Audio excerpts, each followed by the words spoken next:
بسم اللہ الرحمن الرحیم۔ محترم ناظرین السلام علیکم۔ جیسے آپ سب کو پتہ ہے کہ ذی الحج کا مہینہ شروع ہو گیا ہے۔ یہ بہت بابرکت اور فضیلت والا مہینہ ہے۔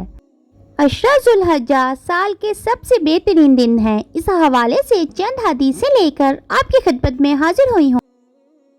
حضرت عائشہ رضی اللہ عنہا نے کہا، بلا شبہ اللہ کے رسول صلی اللہ علیہ وسلم نے فرمایا، کوئی دن نہیں جس میں اللہ تعالیٰ عرفہ کے دن سے بڑھ کر بندوں کو آگ سے آزاد فرماتا ہو۔ وہ اپنے بندوں کے قریب ہوتا ہے اور فرشتوں کے سامنے ان لوگوں کی بنا پر فخر کرتا ہے اور پوچھتا ہے، یہ لوگ کیا چاہتے ہیں؟ سیدنا عبداللہ بن عمر رضی اللہ عنہ سے روایت ہے کہ نبی کریم صلی اللہ علیہ وسلم نے فرمایا، اللہ تعالیٰ کے ہاں ان 10 دنوں سے عظیم کوئی دن نہیں اور ان 10 ایام میں کیے جانے والے اعمال سے زیادہ کوئی عمل محبوب نہیں۔ لہٰذا ان دنوں میں تحلیل، لا الہ الا اللہ، تکبیر، اللہ اکبر اور تمہید الحمدللہ کثرت سے پڑھا کرو۔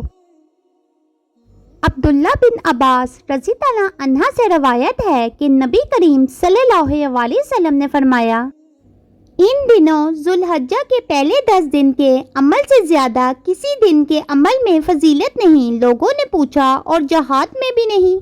آپ صلی اللہ علیہ وسلم نے فرمایا کہ ہاں، جہاد میں بھی نہیں، سوائے اس شخص کے جو اپنی جان و مال خطرے میں ڈال کر نکلا اور واپس آیا تو ساتھ کچھ بھی نہیں لایا، سب کچھ اللہ کی راہ میں قربان کر دیا۔ امہات المومنین میں سے ایک کا بیان ہے کہ رسول اللہ صلی اللہ علیہ وسلم ذی الحجہ کے پہلے 9 دن روزہ رکھا کرتے تھے۔ ذی الحجہ کے پہلے 10 دن باقی سال کے سب ایام سے بہتر اور افضل ہیں۔ اس میں کسی قسم کا بھی کوئی استثناء نہیں، حتیٰ کہ رمضان المبارک کا آخری عشرہ بھی نہیں۔